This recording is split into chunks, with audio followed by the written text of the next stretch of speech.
Мирна ноќ, барем по она што имаме сознание од дежурните екипи, значи ниту транспорти до клиниките во Скопје, да се надеваме дека 2021 и глобално ќе биде подобра за сите нас што сме здравствени работници.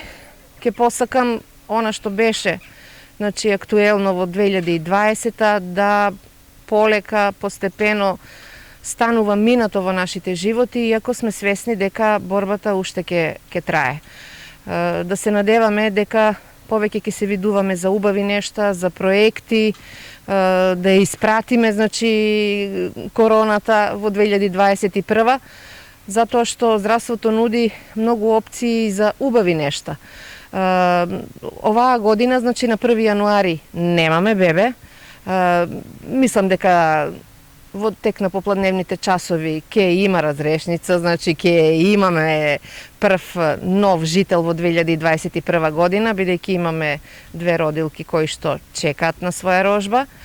А инаку, ако веќе зборуваме за актуелности, еве во исчекување сме да се финализираат работите околу монтажната ковид болница, која што веќе е поставена. Така, колку легла ќе има оваа болница, веќе е целосно монтирана, се вклучува општината и другите предпријатија.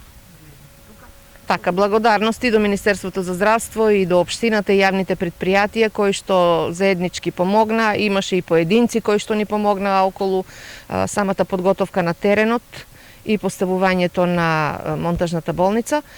Легла ќе има околу 36 заедно со местата за тријажа и дневна болница.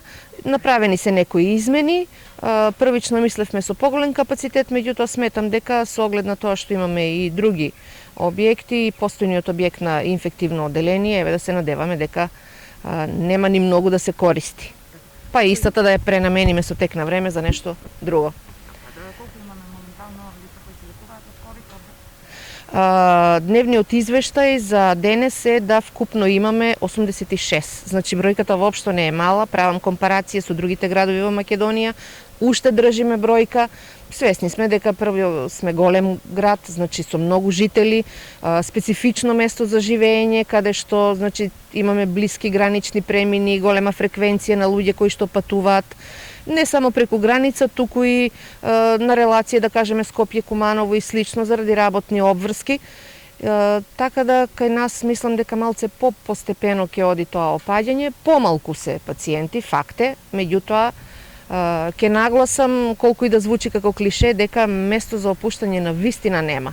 Ќе видиме после новогодишните празници, затоа што сега малце, нели, сменет режим на живот, празнување, славење, колку и да се придржуваат на мерките, меѓутоа сепак има поголема фреквенција на луѓе и да се надеваме дека во наредните 2 недели нема да има некој нагли пораст на бројот на заболени од COVID-19.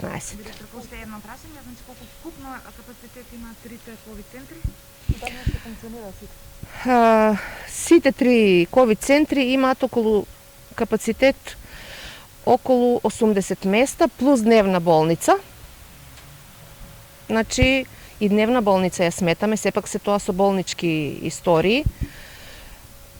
Не е малку, меѓутоа знае да има и голем наплив на пациенти, па да кажеме нема место.